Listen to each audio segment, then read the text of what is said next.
Hello, everybody, and welcome to DM Writer's Room, a show where we here at Foolhardy Press try to demystify the DMing process by coming up with new and exciting monsters and dungeons and magic items that hopefully we will use in our own work and that maybe you could try to use in yours. Feel free to borrow some of our things and take this as inspiration. Take a moment, come up with some fresh ideas as you are thinking through these things with us. Now, we've just gotten off of a long stretch of trying to make a Powered by the Apocalypse, basically, system by the name of Spirit and Stone that we are all very fond of. But given that it's the Halloween season and, we've enjoyed last year doing a sort of monster-themed, horror-tinged Halloween track here, we figured it would be best to shift our gears and do something in that avenue. So each of the three of us have brought something either related more to Halloween, the sort of eerie, fun, there's fall leaves and, over the garden wall, versus horror. Something like really grim, meant to capture the fear of players within logical reason. And we do not know who has brought what. It will be a random menagerie of the options across the three of us. I have a pretty gnarly case of post-nasal drip, so if you are hearing any effects from that on the microphone, my apologies. But we will endeavor to continue in spite of these trying circumstances. Like the fact that Spencer looks like he's in a sort of kind of a prison cell somewhere, like he's been captured by freedom fighters and is currently being given something to read. You even I have don't that like the sort of implication that the green freedom zip fighters up. would be capturing me. I think that I was a freedom fighter and I was taken. Listen, as a white man in a green 1/3 zip up, you've got to embrace what you look like, and you don't look like the That's good fair. guy. You That's fair. gotta. It's unfortunate, but it's right there. I'll tell you what. I'll swap you out with this. You look like the person who dies at the start of a Metal Gear Solid game to kick off the action of the rest of the game. How's that? I look like the person in the first 30 minutes of a horror movie, like an apocalypse movie, that was closed off in his home and has slowly been starving, but doesn't have a way out, and has been recording himself going slowly more and more insane as time passes. So yeah, sorry guys, I'm recording in my kitchen right now. I would, for the record, I would cast John Malkovich in the role that Spencer is currently Very playing. fun. That's what I would go with, probably. Sort of Oh, that like say hello to Brambles Everroot. Welcome. Brambles. Hey, Brambles. All right, let's kick things off. I will start with mine, and then we'll go around the horn, and we'll see which idea we like best, and we'll continue. This is our normal old school format, so we are going to end up with a monster, and we are going to make a dungeon or situation that this monster is in, and then the magic item you get that if you kill it. Sort of trying to work on that like really off the cuff ability to make random encounters, random things that happen in town. You didn't prep the adventure, come up with it in the moment without too much issue. We're going to go around the circle that we have here. So I'll go first, and then Michael, and then Spencer. And I think we'll guess whether or not each person's is Halloween or horror as we go around. I think that's the most fun option. And say hello to Klepto in the chat. I remember you. You watched you popped in for our Monster of the Week stream. Welcome. Hi, Klepto. The terrible pursuit of being known. Alas, your name stuck in my mind. So I'll say mine first. I have a concept for a monster. It's the Candle Creeper. It is a monster that can hop from like lit candle to lit candle across a town, causing mischief. Very fun. Sort of a spirit, like an impish creature. Yeah, like an impish spirit, I think is pretty dead on what I was sort of thinking of. Very fun. Michael? So mine is it's a monster, but more of like mob. Okay. It is mannequins basically that come to life. But it's in a setting where some are real is actual just plain old mannequins, and others are statues that until you turn your back don't move, and when you do, that's when they get you. Sort of a Skyrim Yeah, callback with a a little little bit like that. a And Skyrim then, / Doctor Who / Lethal Company / slash Little Nightmares. It's been done before. Statting out a common monster. Yeah. And the one mechanic that I had in mind for it that I thought was fun is the mannequins that aren't the ones that are trying to get you are they do sort of like reflective damage because if I'm a wizard in there, I'm blowing everything up. You hit a big fireball. Yeah. Oh, so it also has some of these them are like shielded. pilot fish entities Oh, that are Exactly. sort of meaningful. Okay, that sounds good. I'm going to say Spencer, and I'm also going to say Spencer when you get a chance. Could you pop on the music? I usually sort of maintain the stream music, and it slipped my mind altogether. Absolutely. So for mine, the idea is as follows: Monster House. And I know you're thinking, played out. But here's what I'm going to say. We have a couple of options here. Number one, Monster House is a living house mimic. That's the easy, obvious answer. We just would stat out a mimic house. Option two is there's a haunted house in the Forgotten Realms that goes town to town. Or maybe it's just popped up in this one town. I don't know. There's some sort of evil wizard who has occupied this haunted house and given life to all of the scary creatures and animatronics and whatnot. So now they are actually those scary things that they purported to be. So if there was a werewolf in one of the rooms, now there's actually a werewolf in that room. That's my idea. So we have the Candle Creeper, we have a mannequin horror, and we have a monstrous house of one style or another. Random roll, vote preference. Do we have anybody? Does anybody have any strong opinions? I don't. I think that we can do a random roll. I always like to go with a random roll. Been a while since we've done a random roll. Okay, who wants? Going down the list here, I guess I'll take 1 and 2. Mannequin can take. Oh no. Bear with us for just a moment. Thank you. I fixed that.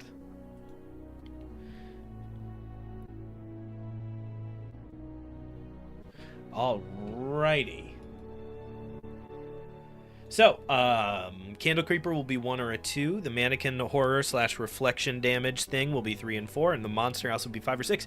At some point, we simply must find a way for our dice to tumble across the DM writer's room screen. I have no idea how we would do that, but I'll have to poke around. Oh, I know how to do that. Oh, there we go. We'll make Michael do it at some point. Well, we can either put a video on your die rolling, or we use a virtual die. There we go. Virtual would probably be easier. Probably what we'll go with. Virtual is much easier. Not yet, because right now we're gonna roll. It's a 1.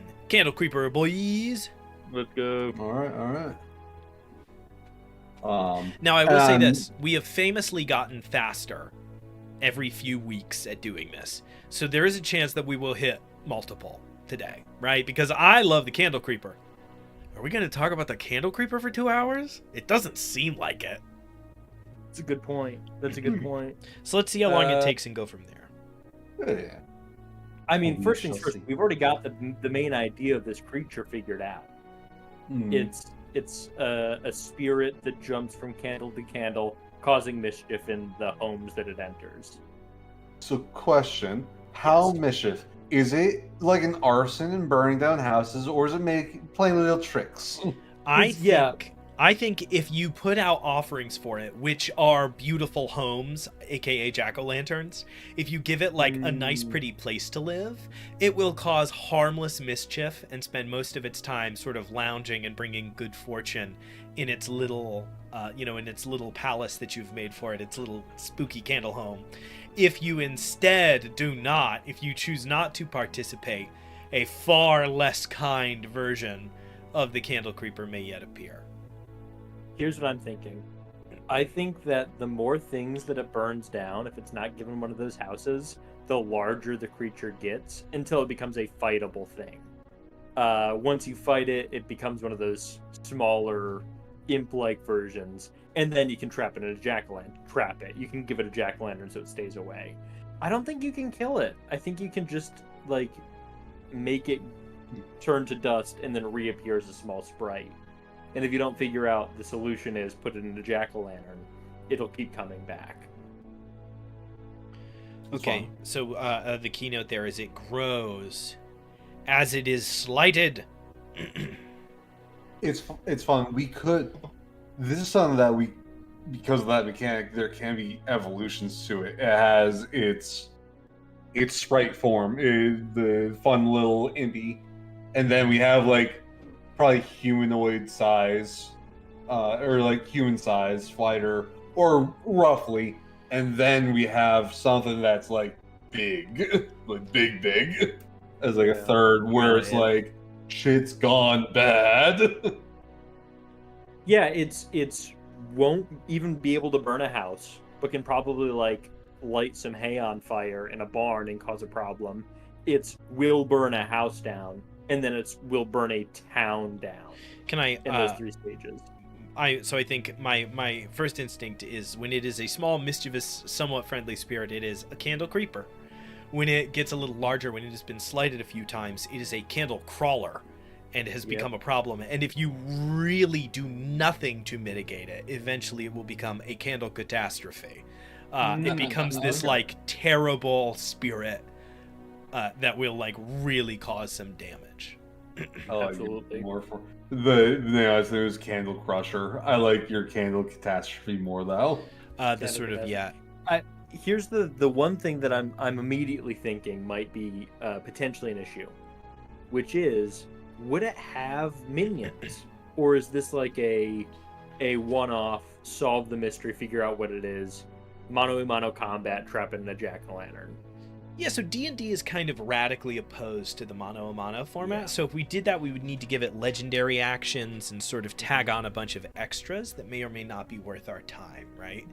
I love a villain action. I love gets to do one extra cool thing around so that we can justify it being all by itself. It just means we need to be careful. It needs to have a bonus action. It needs to have reactions. It needs to sort of have a whole build attached to it.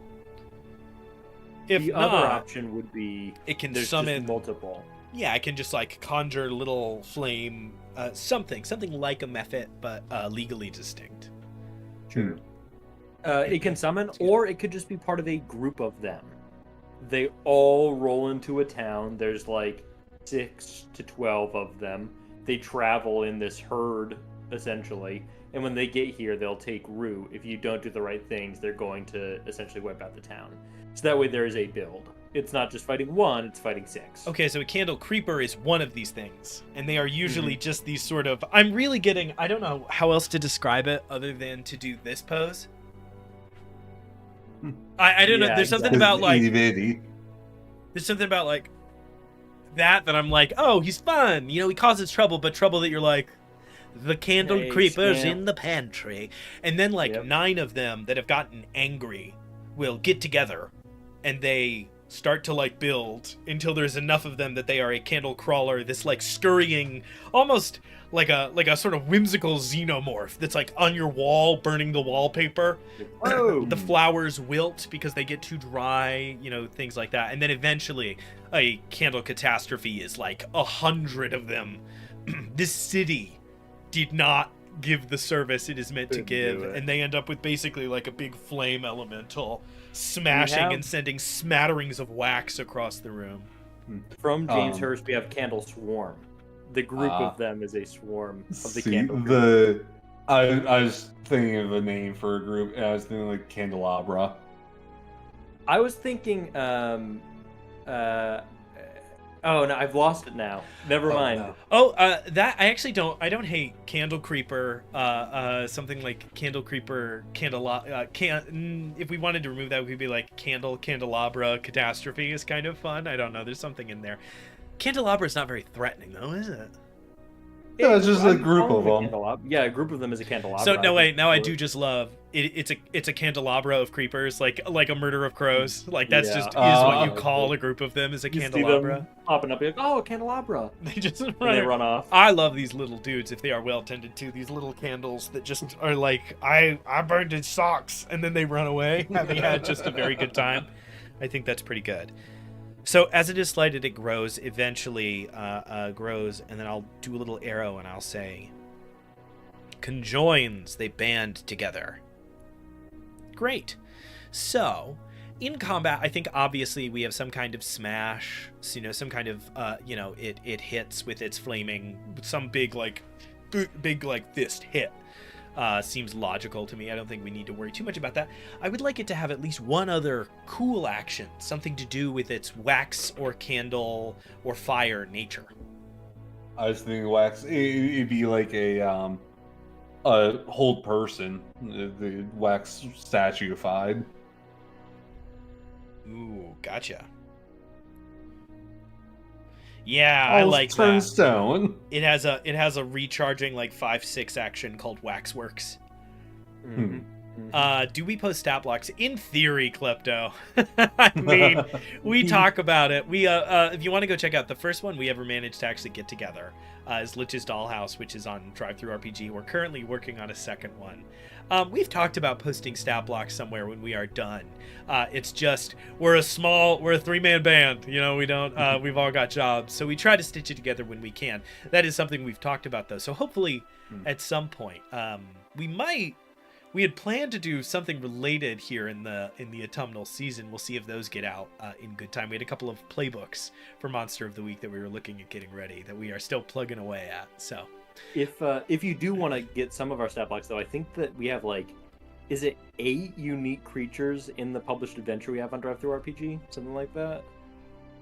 yeah, there's sort of like toy mansion themed. They're kind of dollhouse themed. We have a couple of, some of them are pretty based on others, so I don't want to be like, it's totally new. Like some of them are sort of rooted in other things, but there are some things in there that are new that we had a lot of fun making.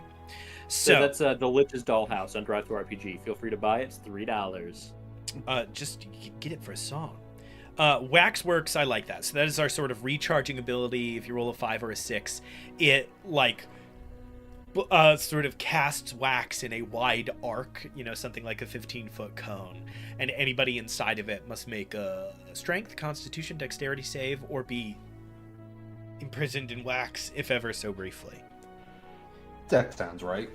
And then we have hit, and then we have I would like a distance. I think we have spark. Okay.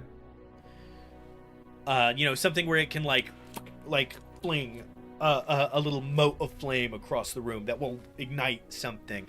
I think that I would really like for this to be a pretty environmental monster. I think spark ignites furniture, and so it is encouraged to use its action economy to cause chaos and not just do damage. It is encouraged to light the drapes of a nearby house on fire to distract the party and do things like that. We can even say that in the stat block. The Candle Creeper wants to survive the night. It wants to escape and go cause ruckus. So it will try to escape way more than it will try to fight.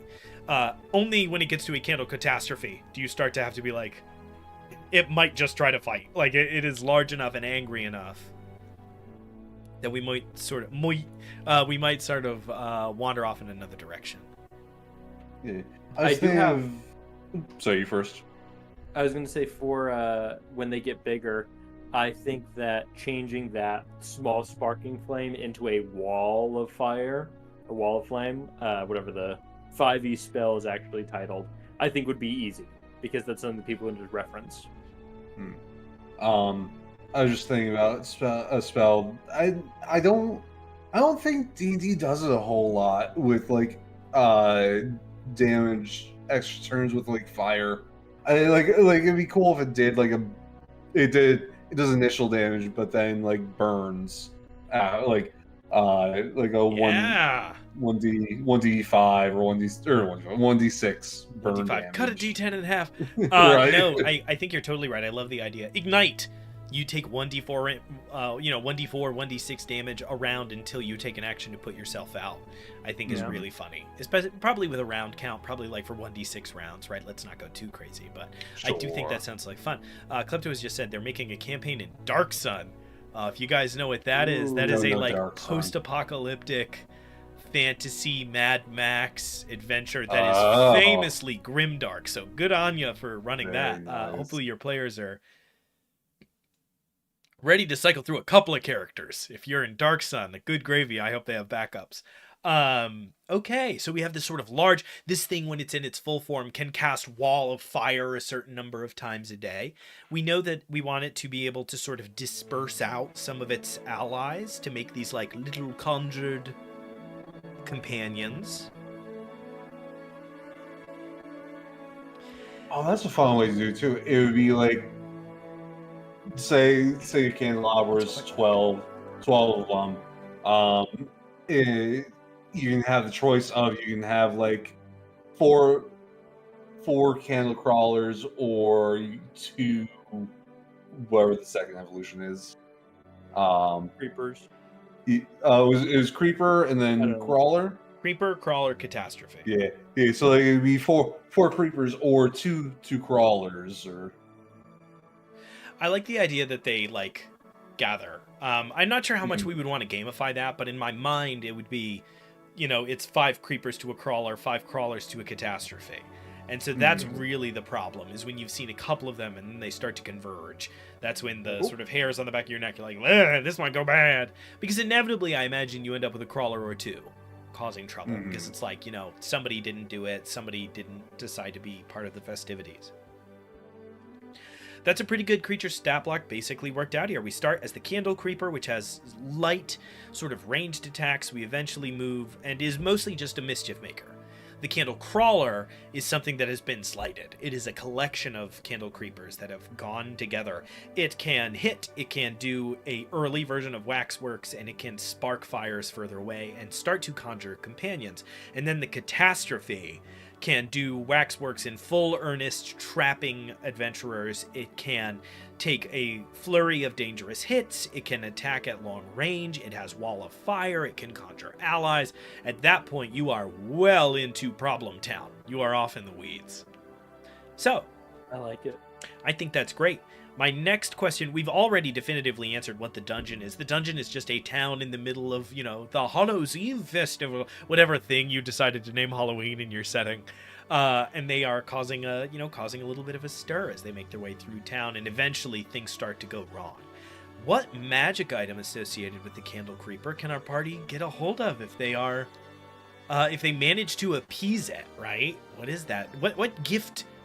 If you manage to get it to the point that it calms down enough, does it give you a little gift? Is this something you get from the Candle Creeper itself? Or is it that once it has been sort of dissipated, it leaves behind something that can be retrieved? I mean, you could get, it's a little candy. You get him as a familiar. It's just like a cantrip, light, constant. I do like this as a familiar option, is you can take a Candle Creeper, one of them, as a familiar. I do think it's great. I was thinking something like Perpetual Wax. It would be similar to an immovable rod. You can stamp something shut with this wax, and it cannot be opened. Sort of like a locking mechanism in a similar vein. I don't know, I like familiar too. Okay, so let's split the difference here. What is a magic item that lets you seal an envelope so that somebody must speak the command word to open it, and once per day lets you cast Find Familiar and have a little friend? It sounds like this is a candle. It gives you one. It goes, you finish it, defeat it, and it goes, and a little candle appears in front of you that you can take, and you can hold it in your hand and summon one of these things as a familiar. And it's just a familiar, for the most part it is just doing like little helpful stuff, and then the rest of the time you have this sort of alternate use, which is it can seal an envelope, capital S. Brambles has just said like an alarm spell. Absolutely. Yeah. The first time you burn your candle at both ends, it's a two-sided candle. If you burn it on one end, it's the seal. If you burn it on the other, it's the Find Familiar. I think that's really cool, especially if we wanted to limit use. If it's like, this is a limited use magic item, you're burning the candles on both ends. If you do it this many times on either end, you run out. That's pretty fun. It's tough when you put a little friend inside, though. He just goes, see ya, and he bounces. But yeah, that's the issue. He wouldn't die, but I can see that being rough. So Find Familiar, and Wax Seal Alarm, I think is great. Yeah, I like the I do think putting some kind of limitation on it is fun. It might be funny if you can use it like this is the kind of item that no one enjoys but me.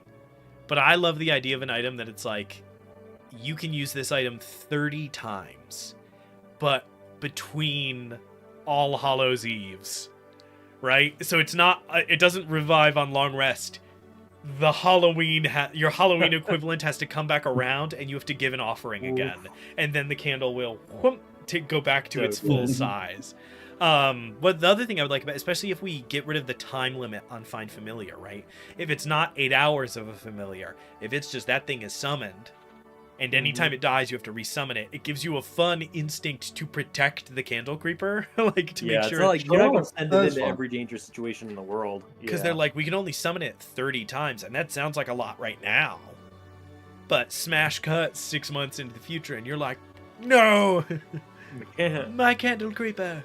We're getting Lord, a lot of, you have we're one life getting a lot left. of No. positive notes for the familiar option.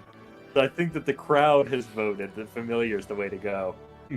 So I like this dual purpose though. I think it's interesting. I think it's exciting that you get this like little sort of persnickety helpful fellow that can cast light, and also, however, has this sort of larger thing. And with that, I think this low CR, what is a candle creeper CR 0, a candle crawler is CR 1/4, and a catastrophe is CR 1/2. I think that's about as high as we can sort of logically go here for something that is sort of whimsical. I don't think there's much to be gained by wandering off into it's CR 12. This is a level 1 adventure. This is introductory. It's another good. It's the what it is it's the basis for another good Lich's Dollhouse. It's another good sort of Halloween like. Be careful not to anger the candle creepers. All right, we need to move on to idea number 2 now. After a solid, I would say, 17 minutes. Klepto, we'll see you later. Thanks for hanging out with us. See you, Klepto. Catch you later, Klepto. We're gonna roll again. This time, odds or evens. Who wants odds and who wants evens? Your 2 ideas are left. I'll take evens. All right, odds it is. I've rolled a 5. Time for the mannequin horror.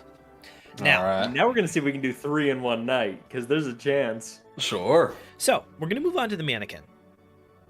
I have just one issue up front that I want to get out of the way. The mechanic that is most likely to need to go the way of the dodo is looking at it for it to move. Because D&D has nothing in it to help you with that. Do you know what I mean? The closest we get is like a basilisk, where you can say, I take disadvantage on all attack rolls because I don't actually look, is like the closest we can get, but in reverse, right? Unless this is an environmental threat, in which case it's like a series of con saves. What other thoughts do we have about the like mannequin? What attracts you about this sort of like thing that hides amongst its fellows, and if you attack the wrong one, there are consequences? The thing that I enjoyed about it, we had talked about before, is how D&D isn't a horror game; it's suspense. And when I think of these guys, I feel suspense instead of horror. Yeah, it has a sort of mimic quality to it, right? Of it cannot be differentiated from a normal version of itself. It's kind of like an mimic. It's like a cousin to the mimic. It's something that doesn't shift its form. It chooses a form, which is really very different. And it attracts these other things. Yeah. Beyond that, I like the idea that... Oh, I'm lagging. Just a little. I like the idea that one of the things that blending in with the other ones, maybe it's got like a natural defense. It can hide in plain sight, so it gets partial cover when surrounded by other mannequins, even if it's not actually covered. That's fun.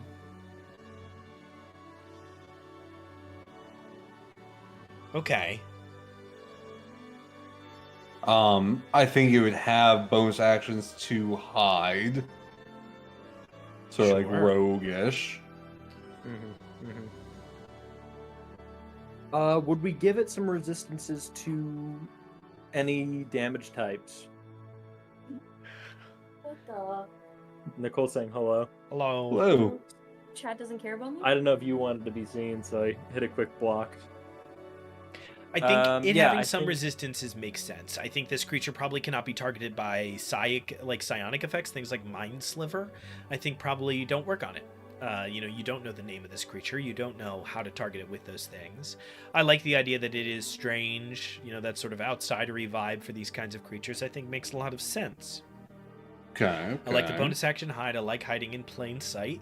I do think this sort of naturally lends itself to having a bunch of minis on a table, which is maybe fortunate or unfortunate. That's sort of up to you. It kind of precludes itself into that. My main thought, let's start with what situation do we think we run into these bad boys in? Because I think that'll be a better building block. We're kind of circling the drain here. What situation do these things appear in? If they appear as a mannequin, number one, we are a little early for mannequins, right? Probably more of a statue, but it could still be if we wanted it to be. That would just put us a little later chronologically. And then my second point is, where do you run into these things? Are these are you walking around a dungeon and you look out and you see mannequins? Or do these things infest a town? Are they like termites? And it's, all of a sudden somebody walks into a store and they know they have 4 mannequins and there's 9. And they're like, come on. And they have to like go hire adventurers to take care of it. Or it is an alternative to like animated suits of armor, a lower CR version of that, or a more roguish archetype than the armored version. I could see that. So it's like a thing that villains will use or people will use in their layers to protect themselves. Hell yeah, chip delivery. Shout out to Nice. James Hurst, who just commented, the yellow wallpaper, a spectral creature that hypnotizes and feeds off of memories. Losing weapon proficiencies, spellcasting spells. Ooh. Devastating. Good high CR. Also sort of a fun, I don't know if intentional or not, kind of a Huster King in Yellow vibe going on there, right? The draining of memories. And then, of course, Brambles, the eternally aware Stefan, has let me know that there were mannequins in King Tut's tomb and that I'm a dumb asshole. Well, you got a cough out of me, Stefan. I love that. Interesting. Yeah, I'm trying to think of what could be the most fun. What do you mean? I don't know what you're referring to. With it setting wise. Whether it be like the town infestation or used for a villain's like first floor.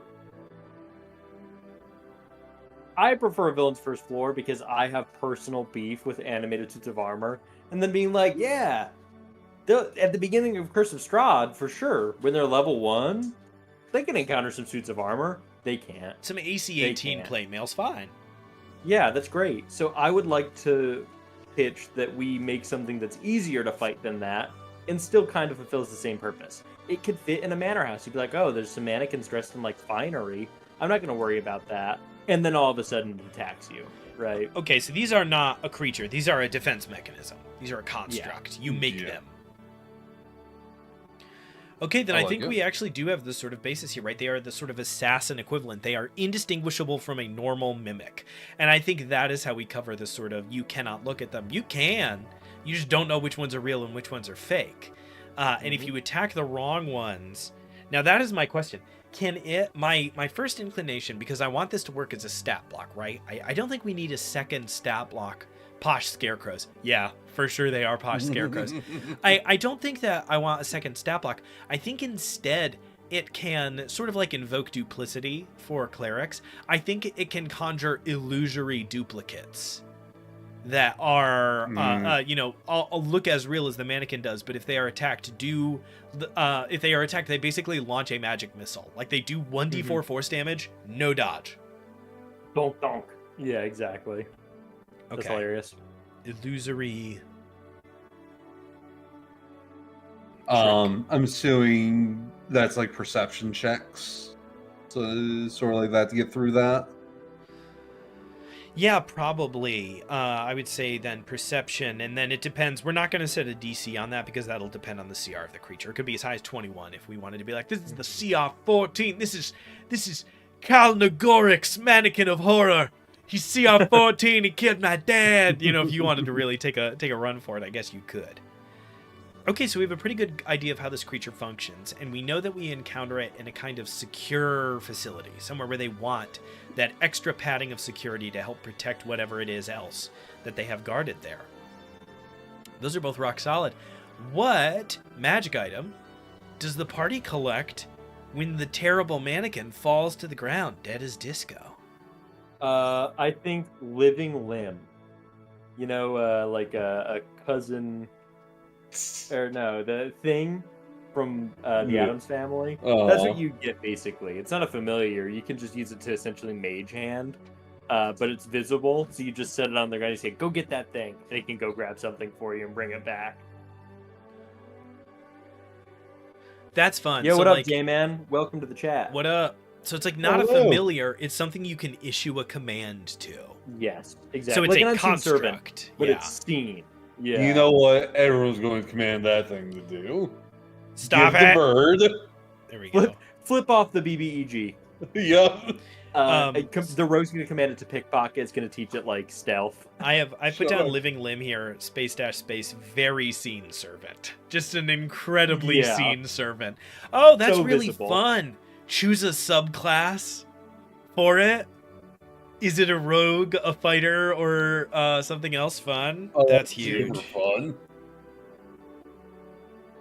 So good. You make it a rogue, and the actual rogue it gets help on lockpicking checks because that thing's like shining a lantern at the lock. It helps pick a little bit. So Sure, funny. if the bard subclasses it gets like help actions or it's distractions. It strums on the offbeat, so you don't have to do it. Yeah, so it's basically, so it's not a familiar. It is a construct that you can issue one of two commands. You can tell it to go get something and bring it back, or it has one other ability that you choose when you get it, which is, something like, yeah, the sort of sleight of hand, mage hand, performance check kind of deal. Great. Perfect.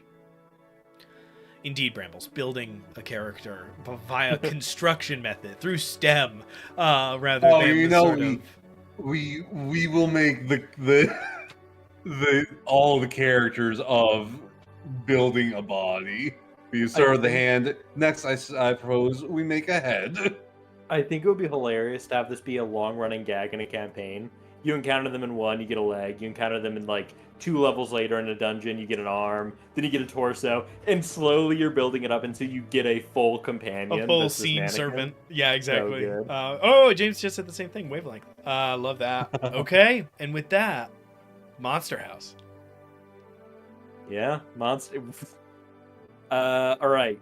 We need to decide: is Monster House just a huge, crazy mimic, similar to like the ship mimic, or is it a haunted house that is in a town that has been taken over by some ne'er-do-well wizard and has enlivened the creatures and beasts and monsters inside and made them an actual threat?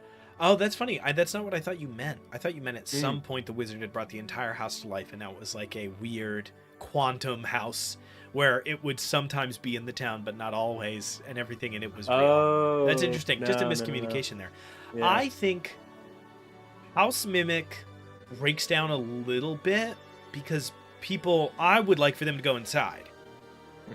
And if it's a mimic, they are being digested, right? That doesn't function as well. And then they have to fight it from the outside, right? So I think that gets a little bit weird somewhere in the middle there. I like the idea of a sort of...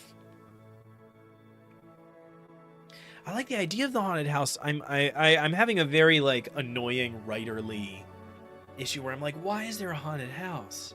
Why did a wizard go in there? Why did he bring these things to life? Why didn't he I just think- make his own things? I You know- think the story of the wizard is he went into the haunted house and he got scared and people started making fun of him, so then he made it really scary. We could go with the to classic. cover. He was like, "No, there's real monsters in there, bro. I swear." No, we Um, could go with the classic, which is a beholder was told about haunted houses and then went to sleep and dreamt up a haunted house that had real shit inside of it. And it's like, oh no.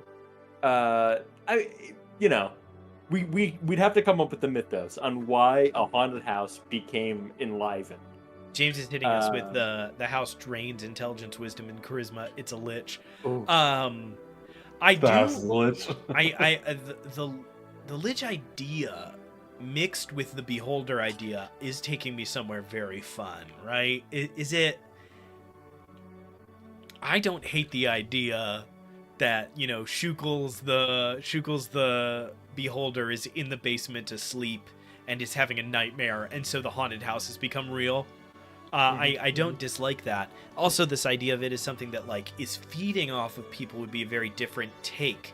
My perspective on that would be, like, there's a wizard who is dying in the house, and the house is a sort of simulacrum trying to keep him alive and is eating people to do it. I think could be kind of fun, right? There is a trapped in a dream or something like that.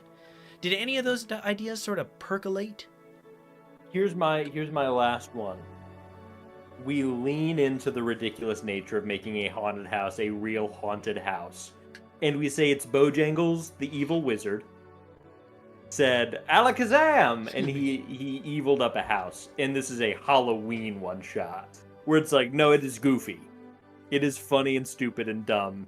The story doesn't really make sense. It's just that there's a fun little thing you can do one night on the 30th of October. Leading into Halloween, right? That's my last pitch, where we just make it really goofy and we lean into that. For the record, I've just spelled out Bojankoles like it is Hercules because it just came to my mind and I couldn't get it out until I wrote it down. Gotta get that down. Bojankoles the wizard is pretty good. That's my vote. But I'm willing to... I like it. It is so starkly similar.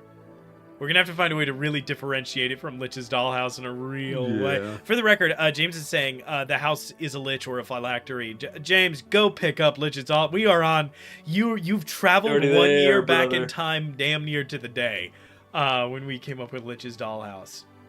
Scooby-Doo the house, yeah. See, James, that's what I'm saying. We're Scooby-Dooing it. This is a Scooby-Doo house. Okay, I think let's mix the middle then. I think the wizard is doing more harm than good. I think it is I like let's make it silly. Let's embrace the Bojankoles of it all. But I think the beholder idea is great. I think it is a dreaming thing that has learned about haunted house and is dreaming and has made a terrible real haunted house with werewolves and vampires. And it's a good way to just take every like Halloween monster and put them in the same place, right? There's the creature from the Black Lagoon, but it's just a Kuatoa. You know, there's a werewolf, there's a vampire. The vampire's just a spawn that's like, you know, blah, like is full amulet, black, big cloak. There's an evil fog throughout the entire house that does something. It's Strahd. Yeah, we're doing Strahd, but making it funny. That's in one house. Okay.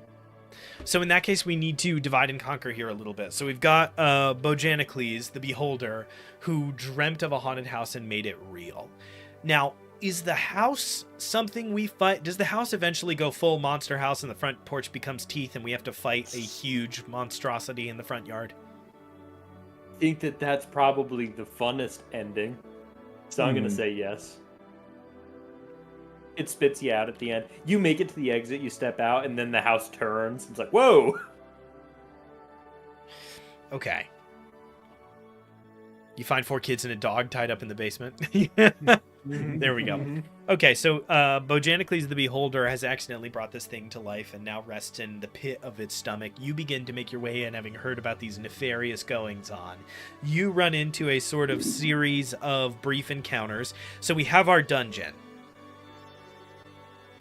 And I think we all know what those look like, right? It's a series of decorated rooms. It's kind of fun, and the fights are small. I love a, like, tight 10 by 15 fight, which is miserable because it's like, the fighter's like, get out of my way! And it's like pushing the wizard out of the way, trying to get into the fight. We go through a series of those encounters. Eventually, the house, when you go to open the door into the basement, the house, like, gags you up and spits you into the front yard, and you have to fight the monster house, this like huge horrible creature.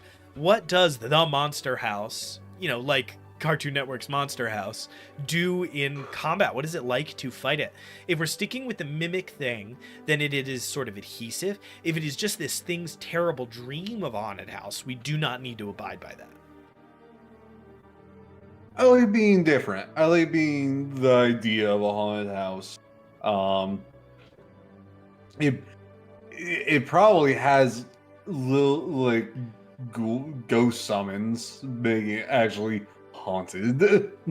I like the ghost summons. Very funny. I'm stuck on an idea that I don't know if it would be any fun, but I'm going to pitch it anyways. One of the things about haunted houses is you get stuck in a line waiting your turn to go in and get scared. I think setting the players in a queue of some sort would be funny, where it's like it would be a shift on their initiative, or it would be a hold person essentially. Like you're stuck in the queue, you can't do anything until your turn comes up, and then you can get out of the queue and you can do the thing at the house. Like I said, I don't think it would be fun, my mind was stuck on I was like, I want to make it work, but buddy, I don't know. It was just in there. That's why I pitched it saying it's bad. I think you can summon allies, and I would love to give this thing an ability called Spooky Scary Skeletons. Perhaps even the full Spooky Scary Skeletons, and then another ability called Send Shivers Down My Spine, like where it can conjure allies and then do something with them. I think is always very fun. I love a thing that can conjure its own allies, that can bring its own help back. I think is always a great move. Yeah, and I think that now could be summoning skeletons. How do we honor Spencer's line idea while still being playable? How do we honor the concept? Right, we like the whole person, the line thing. It's in there. You said something I thought was really cool. With the changing up, like the order of who's going. I think that's a cool ability. Here's the thing. It is interesting. I don't know if it's good. That could just be like it. I think that could be something that's not an ability it has to use. It's like passive. Every upkeep, every time it's his turn, order swaps. So a layer action essentially is enter the queue. Your initiative changes. If it functions, would it be fun? My version, I think the version of this that I would go with is an ability called Cut the Line, where the monster can just go on somebody else's turn. You know what I mean? Like, can just take its turn whenever it wants. It can wait for a more opportune moment. It can, wait for the paladin's like, it's okay, he's stunned until the end of my next turn. And then it uses Cut the Line, and it waits until the end of his next turn and then goes. Yeah. Which, by the way, and can I tell you something really, you know what the worst part of that is? You can already do it. GM, you can hold your turn. So can a stunned creature. A stunned creature can go, I hold my turn. And wait for the effect to end. Using the Q shift to fuck with like a spell where it's like, I stunning striked him, and then it goes Q shift and the monk is up first. It's like, no. It would be pretty interesting. I'm gonna put it in the what has become in the shorthand of my notes from our sessions, the parentheses of great and terrible annoyance, which is this ability is great on paper. It's a big ask. This seems fun on paper. And I put those things in parentheses or brackets. That's how I know that I'm like, and maybe it can do this. Yeah, it's sick. Okay, so its big ability is the ability to like summon. I think the lawn decorations come to life. All these things that you walked by the first time you saw it start to like really come to life and gather together. I think that's great. The Cut the Line ability is funny if you have the right party. I think that could really function. There's a number Shivers of Down My encounters Spine would just be a fear effect, right? Am I crazy for thinking that? It's just everybody within has to make a DC 15 wisdom save or be afraid. Yeah. That sounds good. Is there anything we can do with candy? I think there is, but I think I mainly like the idea. I want this thing to try to get the entire party afraid and then use more abilities. I think that it can inflict the frightened condition, and then I think it can inflict the terrified condition. Like, I think it can double do down. things. I think there are increasingly bad things that Monster House can only do to frightened characters. Yeah, Okay. that's fun. So there's these like piggyback abilities where the house uses like gruesome glare or something, and everybody that can see it needs to make a save, or 3 creatures need to make a save, and if they fail, they become frightened. And then it can use another ability that will like further push on that and make those frightened creatures all the more vulnerable. Candy. How to get Candy involved. I only think it because it's Beholder dreaming about it. Can I put forward an idea that I think is hilarious but potentially miserable? Sure. The Monster House uses Sweet Tooth. One of your party member appears as an absolutely irresistible 6-foot-tall chocolate bar. Everybody adjacent to them must make a wisdom saving throw or make an unarmed attack as they bite their ally, thinking they are a giant chocolate bar. You know that scene in that It's called Trick and Treat. what is that movie with like the penguins and the lion and the zebra and they all get stranded? Madagascar. Oh, Madagascar. You ever seen a Madagascar where the lion's looking over the zebra? That's what we're looking at here. Yeah.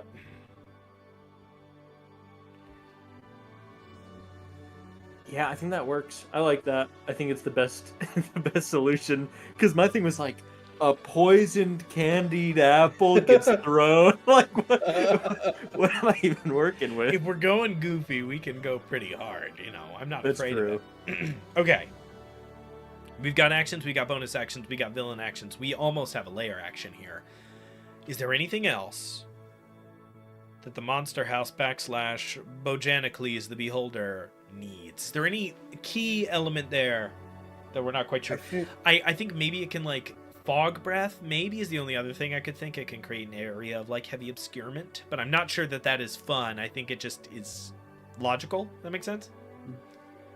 I think the fog should be an enemy inside. So I think having the fog emit as a breath weapon will work. I think it's something they've dealt with in the approach, like inside the house when it's been spit out. Now it's a breath weapon. I think is very cool. And that works well. I think that's really cool too. Yeah. The only thing I'm thinking about is a final ability for the build up. Like he got these people to frightened and then got them to terrified. What does he get for getting these guys to terrified? Some big hit? I have a very boring DM who writes a lot of monsters answer, which is that he can bonus action attack but only frightened creatures. It does not have the greatest wow factor, but it just goes. It's what a lot of things can do. They can attack a prone creature or something with their bonus action in addition to their action. If we wanted something more sort of insightful than that, I think we have a lot of effect abilities, right? Sweet Tooth is a wisdom save. These skeletons are in the space. We have this fog you have this obscuring fog. I think it's mainly a frightened creature has disadvantage against the various abilities of this creature. What were you about to say? I think the fog breath weapon could be, this is a callback to James Hurst's idea before, it would temporarily reduce your wisdom. You get hit with this breath weapon, your wisdom goes down, it tries to frighten you, it tries to terrify you. Each time you're going around, you haven't defeated the house, your wisdom is getting lower and you're more likely to fail. Now, this is where we have to make a very important decision. If this Halloween monster is supposed to be stupid and difficult in a sort of Strahd must die Tomb of Horrors way, my very unkind thing would be terrified creature. Any hit the Monster House delivers on a terrified creature is automatically a crit. Like, ooh. I mean, we're kind of marketing it as a scary Halloween one. If you want a full send, I that is where I would full send it to. Is I would say a terrified creature takes max damage from psychic attacks. Maybe, right? Yeah. They're so unnerved that actually that's probably a better way to do it, right? Any attack that does psychic damage, and we'll have like 1 or 2 of the monster house's attacks do psychic damage, is max if you are terrified, because you are too unnerved to guard yourself. And so instead you like immediately have the worst reaction you could hope for. Yeah, that's really good. So basically like psychic vulnerability. I love the idea of giving players vulnerabilities. Yeah. We have a candy corn creature. Once you see it, you become irrationally angry at it and will do anything to destroy it. Now, I respect it. now you listen to I me. don't. I like candy corn. Candy I'm corn. not rocking with candy Candy corn. corn is good, and I will die on this hill. I enjoy candy James, I corn. got your back. I got your back, brother. I'm right there with you. I'm trying to think. All right, I think Inside the house is going to be the next questions, but the monster house, that's very pretty true. well made. Our next duo here, we need to figure out what the dungeon looks like loosely. We did that very loose for the others. Is it enough to just say there is a vampire and a werewolf and a series of frightful beasties inside? And then number 2, what magic item do you get from this house? Huge question. You could get a Halloween candy bag, or is there a name for those? You get a Halloween candy basket. Sure. Sure. That is always full of candy. You never run out. Not the bottomless candy Bottomless bowl. Halloween candy cauldron. Yeah. What does the candy do? Just tastes good. It does nothing if it's It endless. counts as rations. Now wait a minute. Did Spencer may have just found the dumbest but best way to make a good berry in history? It's good berry. You can cast good berry once a day, and this little like pouch fills with Halloween candy, like 6 pieces. So funny. See, Yeah, it's a good berry. That's cauldron. very fun. I was thinking like trick or treat bag. It's a 1d2. You get what you pull out. I don't know, 3 times a day. Can be tricks or treats. Oh, you pull out a snake that bites you, or you pull out like a health potion, essentially, that's candy. That's funny too. Oh. And then I Yeah. unfortunately did have a third option, which is like No. mine was the knocker on the door. Can do like Yeah. a fear effect. You can like click it in combat, and it will have a fear effect of some kind. That's the first useful item you've come up with. You know, we all have a journey we go on. Can I tell you something? When you said that just now, it brought my mind to, for those of you who don't know, I'm fascinated by a very strange man on YouTube and TikTok called Jeremy Fragrance, who extremely proudly declares that he is the only scent influencer who follows the teachings of Christ. And there was something in there that made me think of that silly man. We'll write all 3 of those down, and I think depending on how the party handles the situation, if they did really well, you give them the good one. If they did really shitty, you give them the trick or treat bag where you're like, you might just get bit by a snake. I think that I like the. I think if I had my druthers about it, I would say the Goodberry Cauldron and the Trick or Treat thing are the same item. Goodberry once a day, Trick or Treat 3 times a day, because you don't know if it's going to be good or bad. Right? You roll a D100 on a big table and you get something. Could be great, it could be terrible. And then I think as a separate item is what I have tentatively titled the Knocker of Dread, which is just this metal lion's mouth knocker off the door that you can click to cause a fear effect in a certain range around you in combat, which I just think is extremely funny. Real good. Real good. So, is there any other additions we want to make to the sort of interior terror of this haunted house? Is there anything we think other than the sort of archetypical fight a vampire, fight a werewolf? Puzzle room. Everybody has experienced this. You go to a haunted house, you go to like a Halloween ice cream social event at school, whatever. They have those boxes they're supposed to reach into, and they're like, this one's full of brains. and it's whatever slime, and you reach in the other one, it's something else, it's worms, like it's actually snakes. It's that, but it's like in the wall, so you can't destroy it with an axe or a hammer. You have to reach into it, into each one of them, and each one of them will do something. But if you get the right one, then the next door opens. Like you pull the lever and it opens up. But you have to be brave enough to reach in, or else something else could occur. Is that game just the Bene Gesserit puzzle box Yes! from Dune? Yes, it is. It's exactly that. And you can't show fear because everybody's gonna laugh at you. You gotta grab those brains. So that's the puzzle room. Easy. That's one encounter done. And if you're playing this in real life as DM, you do have to make 6 boxes and have your people reach in. We recommend that you actually do this game IRL to include some fear. That's honestly really funny. Hilarious. And otherwise, I think everything else is just typical. You've got the mist that's going to attack you. You got a vampire. You got a werewolf. There's going to be some zombies in one of the rooms. There's the House of Mirrors thing. I don't know how you would make that function in a way that's usable in a TTRPG, but that's one thing that I've seen in haunted houses. A bunch of mirrors. My instinct, and we've done it before, is you have a mirror room and you have a monster that can run into a mirror and out of a different one. True. Cool. Yeah. That's my go-to. Or, you know what, or it would be like a version of, actually, a maybe more useful or interesting version of that. It's a Hall of Mirrors and the monster has a form of the spell Blink, but worse.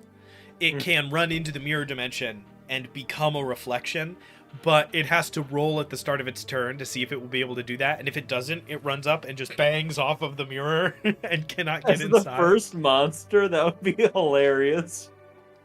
Yeah. That was funny. I was thinking, while you're in this room, your stats are changed as a reflection, but opposite. Oh. The barbarian gets like an 18 intelligence and a 6 strength. Just in this room. I do believe we must continue. See, I would do that in our game. I don't know how well it would work for other people. I'll be but it's hilarious. hilarious, RP. Again, if we're doing goofy Tomb of Horrors, that works. Being like, yeah, everything flips. It'd be like, oh. Your best stat is now your worst, and your worst stat is now your best. I do want to open up a real can of worms, though, which is that this like mirror runner that can run into them is a clown with a horrifically broken nose. With like a big red nose that is bent and twisted, and there's like blood all down the front of their face, and they're like, "You'll never catch me!" Turn, run, slam into another door, grab their nose, and like, "Oh no!" Honk honk. We have another comment from James. Scooby-Doo hallway. You open a door and walk through the end. You walk through and end up back in a different position in that same hallway. You have to do it in a specific pattern to get out. Scooby-Doo and / like Pokemon with the gym leader puzzles. Mm-hmm. Absolutely brutal. It's so rough. All right, everybody opens a door and steps through simultaneously. I like it.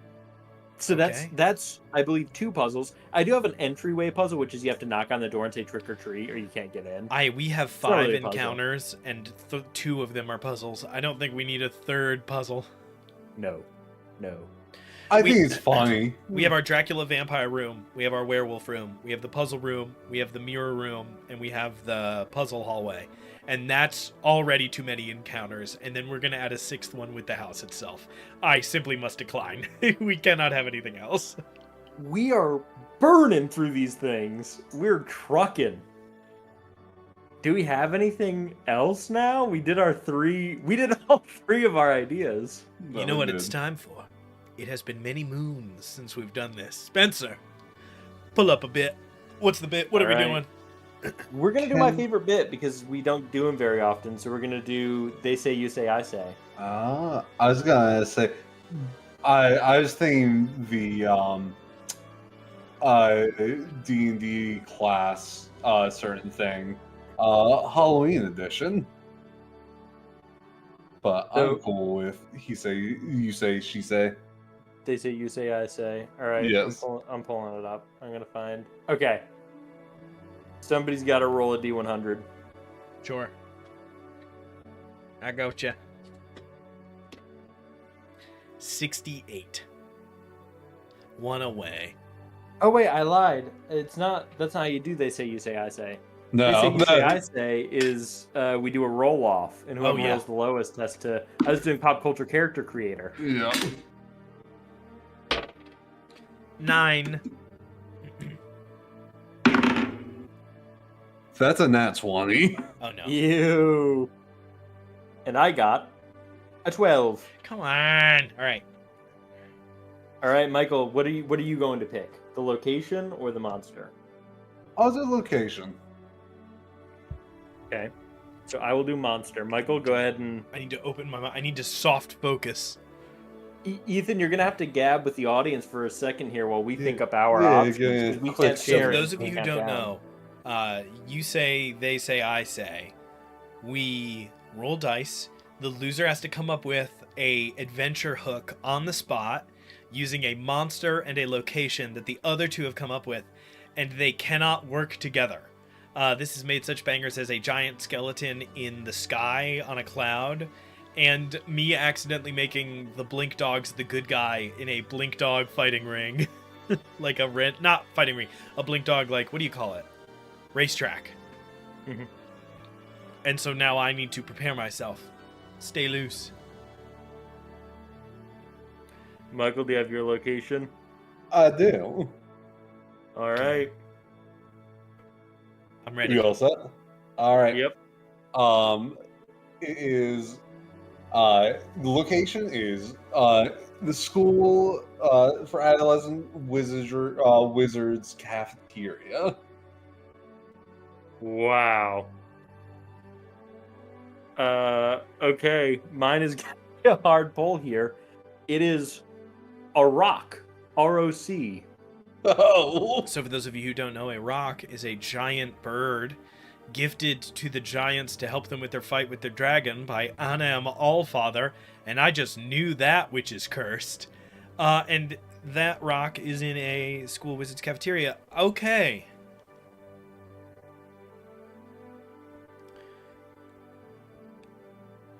Good luck. Okay.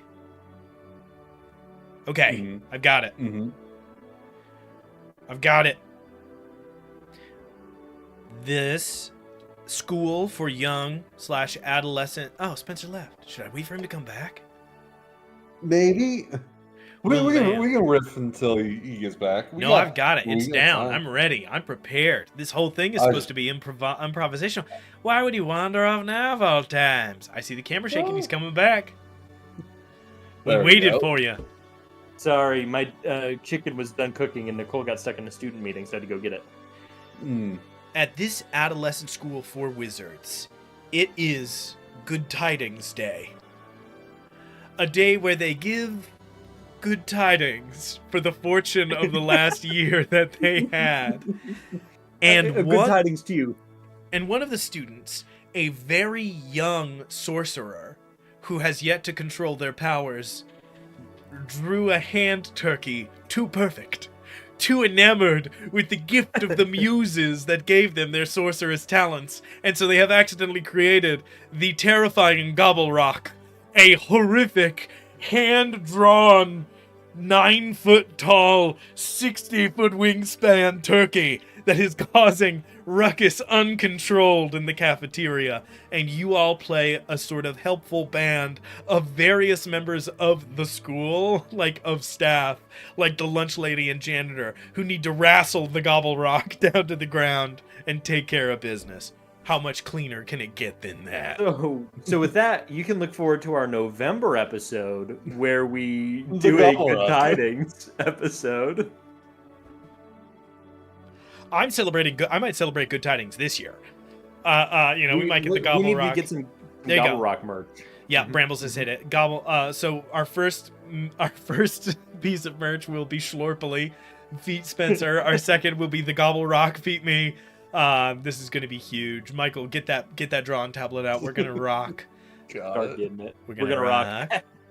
With that, thank you all so much for watching. We're actually in pretty good time here. It looks like we went a little too fast. We're gonna end just a smidge early. Normally this show will go on a little bit longer, a little bit closer to 10, but this has happened before. There is precedent for the sort of hour and a half version of this stream. I have a Foolhardy- hurricane coming. There you go. Foolhardy Press has 3 streams. They all start at 7:30, unless there are massive technical difficulties that delay us until 7:45. My bad. On Sundays, you can catch Game Master, Masters of Games. We are currently playing through Baldur's Gate 3. It's like a fun, pretty lighthearted video game stream that we do. On Mondays, you can catch our actual play, The Party Makes Things Worse. Spencer is currently running us through a very fun sort of Halloween adventure, a monster of the week called the Prince of Charming. We are trying to stop, it seems like, the literal devil, which is pretty fun. And on Tuesdays, of course, you can catch DM Writer's Room, where we demystify the DMing process by incredibly quickly coming up with monsters, scenarios, and magic items live in the moment. And so can you. Definitely check out Foolhardy Press on YouTube and TikTok. We just posted a very fun deep dive into the history of Curse of Strahd and Ravenloft, the great module that it came from. A nice, concise history. So if you've got 10 minutes, 15 minutes, go give that a watch. Give that a like, comment what you think. We always love to hear from you guys. Make sure you like and subscribe on here as well. And, as we've mentioned a few times, mosey on over to Drive Through RPG. Check out the Lich's Dollhouse. And at some point in the near future, I can't imagine it'll be anything other than Gobble Rock in the Cafeteria of Chaos. We'll be up there any day now. So yeah, tune into all of that. I hit that bell. That's the thing I always forget. Hit that The bell. notification bell. Don't miss a stream. Get those notifications on. And with that, I think we are all good, yeah? Mm-hmm. Alrighty, thank you so much for tuning in. We will see you, maybe not this next week. I don't know if you've heard, there's a giant hurricane that might goof up our whole spot incredibly. So we're going to try to pre-record some stuff, but it just literally might not happen. So we're going to kind of have to see, look for posts on the YouTube. We can sort of post things on there. That will give you a little bit of a heads up if we end up having to cancel, which unfortunately may very well happen. Thank you so much for watching, and hopefully you will tune in next time. Good night. Peace out.